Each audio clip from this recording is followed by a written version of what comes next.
Hello.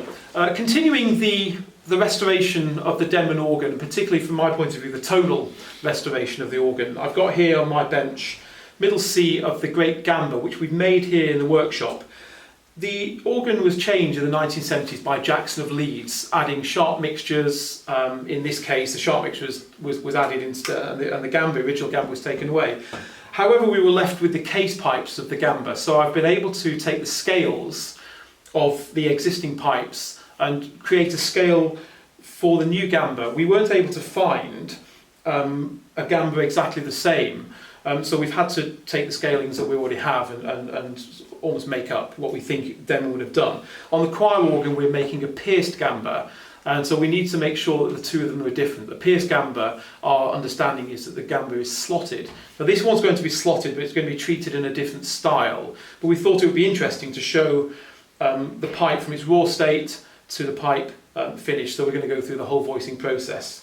So what I'm going to start with, I mean normally we don't handle pipes with our bare hands because new pipes will take on any oils that are in your hands, but this will get cleaned afterwards, but I didn't want to wear gloves while I was doing it. So the first thing that I do is have a look at the tip and clear the tip up. If there are any sharp edges on the tip, the pipe will start to whistle. So I'll just get a little file. I'm going to file it flat to start with. Always going in the same direction. And then a little bit of glass paper. Turning it round. And then we've got a nice smooth edge here. And then I take pointer and then start clearing the inside out so I can get a nice clean hole. And so the next process is just to take off the burrs, because the pipes when they come to us have been on what's called a knocking up machine, which is like a cup. So what we tend to use are these glass cups to get the shape of the foot and the tip, and that's how they come to us. So they're a bit raw at the end. So again, keeping the tip nice and clean. And now the next process is I'm just going to open it out a little bit. I'm not sure yet how wide the tip is going to be. We'll discover that once we get it onto the voice machine. So having dealt with the tip and got a nice smooth edge on it and the opening somewhere close to where I think it wants to be, the pipe will probably make a sound. So let's blow down it. Quite a raw sound at the moment, and that's because it's unvoiced. I mean, it does sound a little bit like some of the sounds that were put into organs in the 1970s, but this is what we want to remove. So the next process is actually now I'm going to work on the mouth itself. The reason we call this a mouth is simply because it looks like a mouth. This is where it speaks. My title is a voicer, so I give the pipe its voice. So it's raw at the moment, it's not really making any sort of musical sound at all. And the mouth, we have the top lip or upper lip, lower lip or bottom lip. These are the ears, and inside here is the languid or the tongue. And the reason these are called flue pipes is because, just see if you can see in here, the gap between the bottom lip and the languid is the flue. Just think of a chimney flue, I suppose. So the wind comes into the tip, out through here, and how we treat the bottom lip and the languid and the upper lip and all the proportions here is going to determine in part how the sound is made. So the next process we're going to go through is actually setting up the voicing process. So what we tend to do when we're looking at the cut up here, that is a percentage of the diameter of the pipe, and that's how we make work these measurements out. So what I'll do, I'll put the pipe down here, get my proportional dividers, and I've set these to a fifth. Bearing in mind this is a string stop, and having worked with all the other flue pipes from the Denman organ, I've got a feel for how these pipes sound. And also I've been observing how high the cut-ups are and taking detailed notes. So generally Denman's cut-ups were somewhere between a fifth and a quarter of the diameter, so they're quite low. There's not a lot of wind going through this organ. There's 90 millimetres of wind going through the flue pipes, in fact through the whole organ, 100mm wind going through the pedal organ. So it's not very heavily blown, so the cut-up doesn't need to be very high. And the lower cut-up will give us some more edge on the sound. With this being a string stop, that's what we're after. The stringiness will be further enhanced by a slot in the top of the pipe. So I've got another pair of proportional dividers here, and this is set to a half of the diameter, which is where the slot will begin from the top. So what I'll do first is I'll take the proportional dividers to get my slot at the top, and I'll just measure them on the inside here. This end is going to give me exactly a half of that. So what I do is I get the pipe perfectly lined up and make a mark here at the top. And that gives me where the slot is going to start. So we know how that's going to be. So for the cut-up, I'm going to go through the same process. I'm going to measure the end of the pipe here, and then that will give me a fifth of the diameter there. And so I put this gently on the bottom lip and then scribe across here, and that'll just give me a very fine line, and that means that I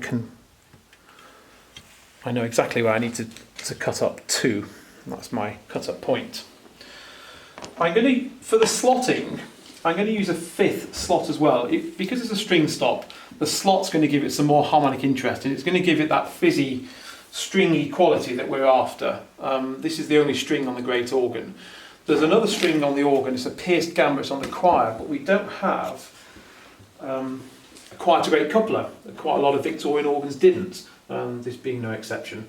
And so if we want some string colour to the organ, we're going to have to make sure that this gamba here is as stringy as we need to add to the diapasons and the flutes to add some colour.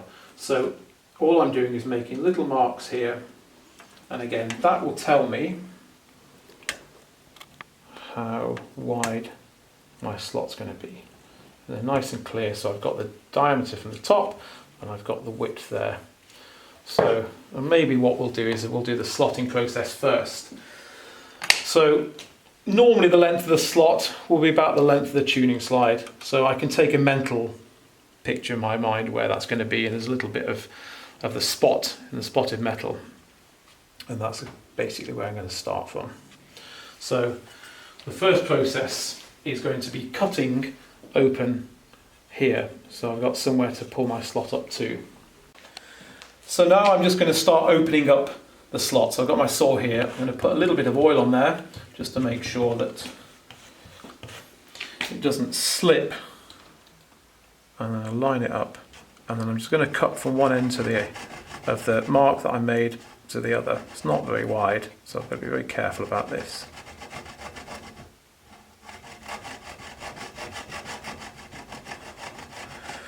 And that's got in. I can just push my saw in, and that is our slot opening. So the next process is now to open and mark in my slots here, so we can take this piece of metal out. So I've gathered that this is about the length of the slot. This is spotted metal, and spotted metal is an alloy of lead and tin. You get this spot when it goes onto the bench and cools down. It's almost like a separation of the lead and the tin. So there's about 50% lead, 50% tin in here. So I just use a mark and I just scribe down. This is another one of these tools that I've made myself. It's part of a planer blade. It's very, very, very hard, very sharp. And again, you can buy slotting tools, but for me this is a cracker. And you get the little bits of metal there that will take off. Do exactly the same process at the other side. This is the equivalent of a chef chopping an onion. As soon as you get a camera on, he's going to slip, cut his finger off, and hopefully I'm not going to do the same here. It's quite easy to miss the top of the slot and to come off the end and end up with an ugly mark. Every voice has done it. I'm no exception.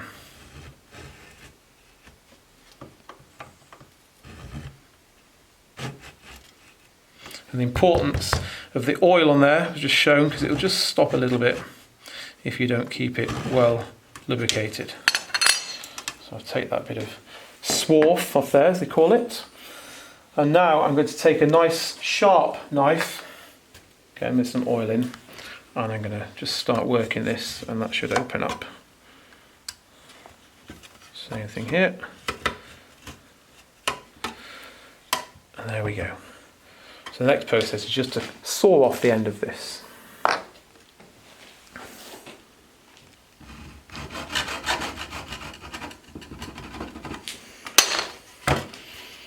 And that will then just come off. There's a nice little neat slot. The next thing is to clean up this little area. So we'll just get a file, clean the burr off on the inside. I mean, not for any other reason really, other than it looks neat. And if it looks neat, it'll sound neat. I'll just get my scraper. Get a nice little edge there. Same process at the top. And then underneath. That feels nice inside as well. And that's ready to receive the slide, which I'll now put on.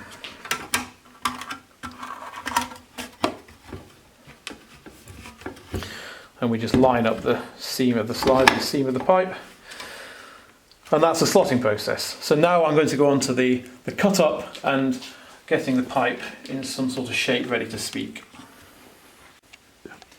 So the next process is now to actually open up this top lip and to get the cut up to about where we want it. So first of all, take a very sharp knife and again put some oil on it. This is a Swedish carving knife, extremely sharp, and I've got plenty of scars on my fingers to prove that. So we're just going to open this just a little bit. And again, everything that we do in small actions. We don't want to take too much of anything off. We don't want to be too rough with a pipe. We don't, a simple slip of this and I'm in hospital. So, and then we just start just gently taking little bits off. A little bit of pressure from behind the back of the knife from my thumb. So I'm letting the knife do the work rather than sort of, it's probably difficult with my hands in the way, but I'm trying to, the best I can to show you exactly how this process is. And we're also trying to keep the knife inside the pipe underneath here so that I don't mark the ears. It's not always possible, but I'm pretty much at the line now. Get these little bits out. Taking care to avoid the languid. We don't want to make any unnecessary marks on that. Just taking the last little bits off here. And then I'll just take my scalpel and get the tiny little bits out. These are little tiny slithers of metal, just so we have a nice straight cut up.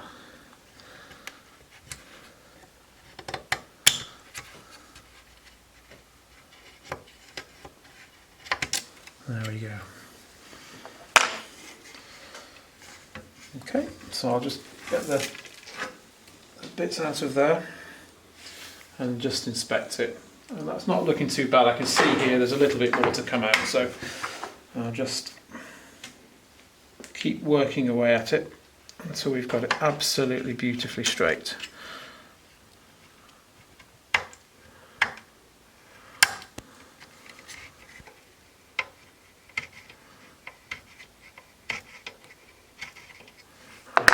Big knife again.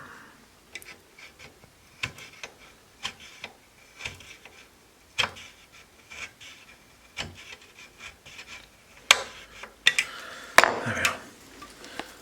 Happy with that. So having cut the pipe up now and got my top lip where I'd like it, we'll give this a blow and see what sort of sound it's making now. Still a bit scratchy. If I give it a bit more wind, it will make a nicer sound, I should think. And that's the sort of sound that we're looking for, but obviously we need to refine that. Now, when the wind comes through here and it hits the top lip, one of the voice's tools is to put a bevel onto this top lip, and that helps the air sort of be almost the ribbon of air sort of cut, if you like, and it makes it sort of smooth, and it sort of slows the speech of the pipe down a little. So Denman didn't have very deep bevels. Sometimes we use our knife and we really sort of cut into it and make a nice steep bevel. But what I'm going to do is I'm going to take my little scraper here. First of all, I want to take the sharp edge off here because that's not going to help in the sound. And I'm just going to rub this across here and just give it a small bevel, not too much. It's just enough to check the speech. The other thing with Denman's pipes and Denman's voicing was that he kept his top lip out. It's what's called quick voicing. Whereas generally, if I'm voicing, say, a principal, I'll have the top lip here will be further down than that. As I look down the pipe, I can almost not see it, and we keep the language a bit further low. But Denman had this style of voicing, so I'm copying his style of voicing. So having put our bevel onto the pipe, I'm going to give this a blow now, and let's have a listen to what's happened. It's gone slow, which is what we expect, and that's because the air isn't hitting the top lip in the same way, and this is actually what we want. We want it to be a little bit slow, a little bit of checking there, and just to sort of make sure that the sound isn't too sort of harsh, and that's done exactly that. So the next process is to introduce nicking into the language. The nicking is to smooth out the sound as well. If you imagine when the wind comes in through the tip, it hits the bottom of this language, very sharp edge, and it comes through here and the sound is very fizzy, as you heard before. When we introduce nicking, this actually steadies the wind into ribbons, and it takes away the energy of that flue. It's a little bit like holding if you get a hose pipe and you squeeze it, the water just shoots out of the end. But as you start to open that out, and that's what nicking is doing, it's opening the language, the water becomes a little bit more smoother, and the air does exactly the same. So I've got a nicking tool here. Again, these are all homemade tools. It's an old knitting needle. It's been sharpened down. So I'll just get a bit of leather over here, and then I'm just going to introduce these. And again, judging on what I've seen from the other Denman pipes, the nicking isn't very deep. There's plentiful, so I'm just going to start here, very gently introducing these little indentations. They don't have to be very deep. It's not that style of organ. We try and keep them as uniform as possible.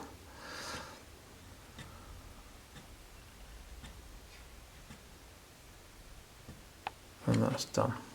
So there we are, a nicked language.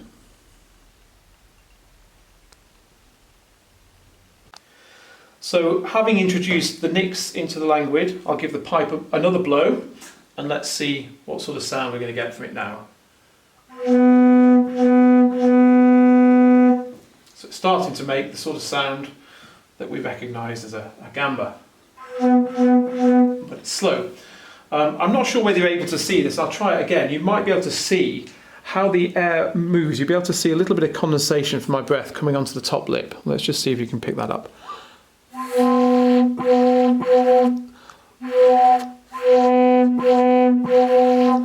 You can just see how the wind is parts coming out here, but most of it's actually going into there, which is where we want it. So now the pipe's on the voicing machine, and so we're going to see what this sounds like under pipe wind, because of course by blowing it, there's no way that I can regulate or know exactly what my wind pressure is out of my mouth. There's lots of hot air, that's for sure. So there we go. Now if I blow into here to quicken it up, the reason this isn't working at the moment is the language set high, and so the pipe is slow. If I blow into it, I can actually blow the air into there, and once it's going in, it'll keep going in. So I'll hold the note, I'll blow. There we go. So what I need to do is to now get this language down into position. I can also hear that it's quite gentle, it needs to be louder than that, but we'll get the language into position before I make it a bit louder. not too far down, because if I go too far down and then I open it up, the wind pressure will then make it go off speech, so we'll have to be careful. So I've got a small hammer and I've got a file here that's been that's had all the edges that are taken off it, so we don't want to mark the language too much. There are all sorts of tools you can use to do this, but again we use our homemade ones. Just do it in the edges.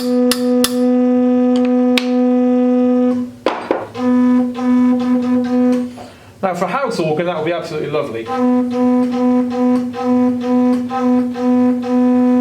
But of course the church is a lot bigger than this room, so we need to get some more volume in there. The way that we do that is not to increase the wind pressure, it's actually to increase the volume of wind coming in through the tip. So I need to open that up. So what I'm going to do is I'm going to get my sharp scalpel blade and just start to gently open that. I don't want to do it with a pointer because I don't want to ruin the tip. So I'll knock that out.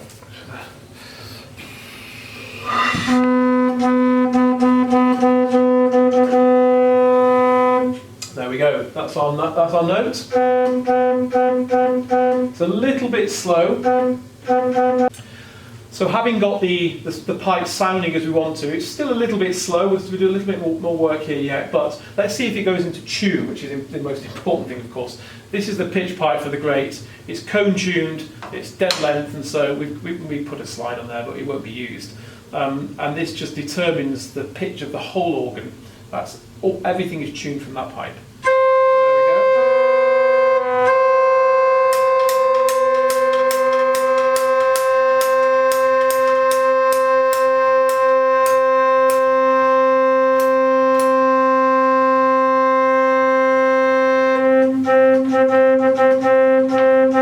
So nice and to tune, so we know that the slotting is the right length. So good note, it's ever so slightly slow, and I think it's probably still a little bit quiet. I'm going to make it louder first before attempting to touch the language, because a little bit more wind up it might just put the speech where we want it.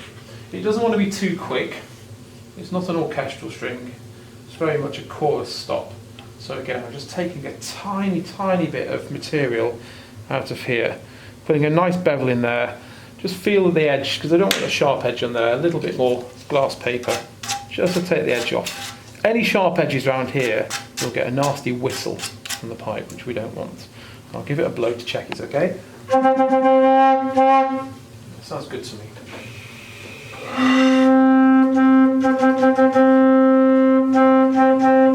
I'm happy with the volume of that.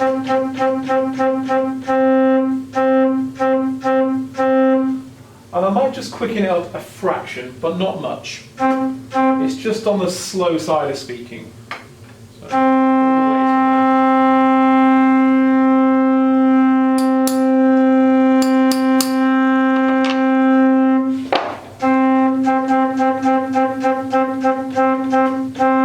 now that's nice. The next thing I'm going to do is just to check that the language is clear at the flue end of things. So I'm going to get a small tool in here, and I'm just going to make sure that that's fully, there's nothing sort of getting in the way.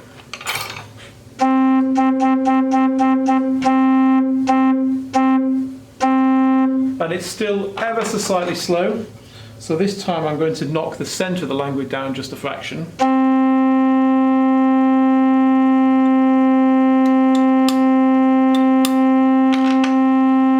And that's not hard. I mean, I'm just using the weight of the hammer. This is not very heavy at all. So these are not sort of really heavy motions. Everything that we do in the voicing process needs to be done delicately and gently and in small increments. And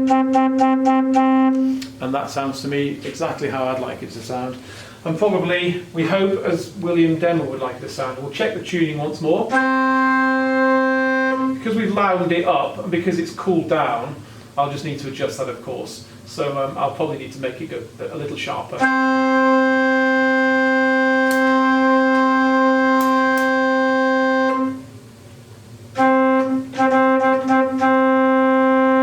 And the final process now, which I wouldn't normally have to go through, is to take this back into the pipe shop and just to clean it up. Because I've been using this without gloves, normally I'd wear some neoprene gloves like this to stop getting marks on that, but I didn't want those to distract what I was doing here. So there we go, that's middle C of the great Gamba of the 1885 William Denman organ for St Lawrence's Church in York.